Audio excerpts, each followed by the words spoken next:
اچھا سر، religious factor اگر role play نہیں کرتا تو پاکستان اور انڈیا دونوں میں آپ دیکھتے ہیں کہ ریلیجس فیکٹر ایک رول پھر بھی پلے کرتا ہے. پاکستانی میڈیا میں بھی، پاکستانی میڈیا میں تھوڑا سا کم، بٹ انڈین میڈیا میں بہت زیادہ. اب آپ دیکھیں انڈیا کی اگر ہسٹری نکال کے دیکھیں تو جب بھی الیکشنز ہونے ہوتے ہیں اس سے پہلے ایک ہندوازم کا کانسیپٹ ان کا بہت زیادہ ہو جاتا ہے اور مسلمانوں کے خلاف کام شروع ہو جاتے ہیں. تو پھر ایسا کیوں ہے کہ انڈیا اپنے آپ کو اتنا ماڈرن کہتا ہے، وہاں پہ اس طرح کے حالات خراب ہیں، ریلیجس فیکٹر ہے؟ میں اس کو ریلیجس فیکٹر نہیں کہوں گا، میں اس کو ریلیجس انٹالرنس یا ریلیجس ایکسٹریمزم کہوں گا، جو کارڈ دونوں طرف استعمال ہوتا ہے. بدقسمتی سے اگر ہم ہندوستان کی، پاکستان اور ہندوستان کی تقسیم کے بعد کا جو ہندوستان ہے وہ شاید ایسا نہیں تھا، پاکستان بھی ایسا نہیں تھا، مگر بدقسمتی سے پورے ساؤتھ ایشیا میں پچھلی 3 دہائیوں سے مذہبی انتہا پسندی یا مذہبی عدم برداشت بڑھی ہے. اور یہاں پر جو سیاسی قوتیں ہیں انہوں نے مذہب کو ہتھیار کے طور پر استعمال کیا ہے اپنی سیاست کے لیے، اپنے اقتدار کے حصول کے لیے. اور خاص طور پر ہندوستان میں ہم دیکھتے ہیں کہ مودی اور اس کی جو پارٹی ہے بھارتی جنتا پارٹی،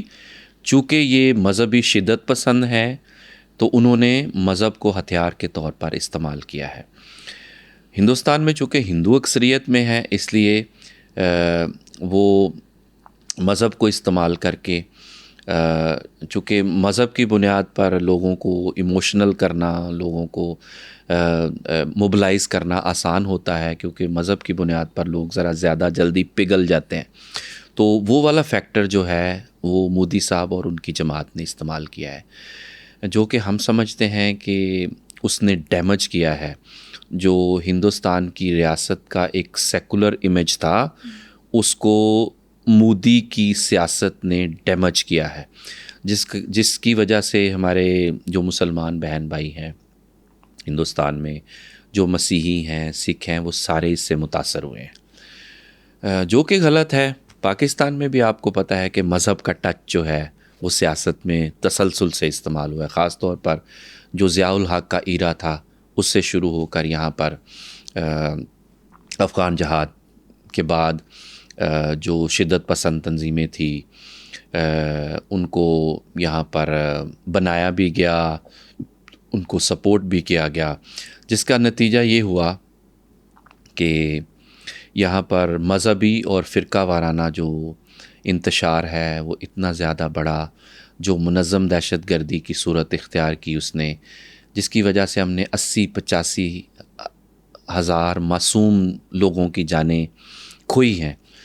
لیکن اس سے بھی جو خطرناک صورتحال جس کا ہمیں پاکستان میں اس وقت سامنا ہے کہ پچھلی ایک کم از کم جنریشن کو ہم نے شدت پسند جو ہے وہ بنا دیا، نہ صرف مذہبی معنوں میں بلکہ ادروائز بھی. آپ دیکھیں کہ ٹریفک کو ہی اگر آپ دیکھ لیں تو ہم 1 منٹ کے لیے گاڑی روک کر سگنل پر جو ہے وہ برداشت کرنے کو تیار نہیں ہے، لائن کی پابندی کرنے کو تیار نہیں ہے. یہاں باپ جو ہے وہ بیٹی کو اس لیے قتل کر دیتا ہے کہ اس نے روٹی جو ہے وہ گول نہیں بنائی ہے. تو اوور آل جو ہے وہ ہم ایک شدت پسند معاشرہ جو ہے وہ بن چکے ہیں. لیکن آبویسلی مذہبی جو قوتیں ہیں انہوں نے مذہب کو اپنے مفادات کے لیے استعمال کر کے یا نفرت اور انتہا پسندی کو بڑھایا. لیکن اس کا ہرگز مطلب یہ نہیں ہے کہ مذہب میں کوئی خرابی ہے، مذہب کی تعلیمات میں کوئی خرابی ہے، ایسا نہیں ہے. مذہب کی جو تعلیمات ہیں، میری جو انڈرسٹینڈنگ ہے وہ یہ کہ وہ بہت لطیف ہے، وہ بہت خوبصورت ہے. مذہب ایک بہت ہی لطیف سا جذبہ ہے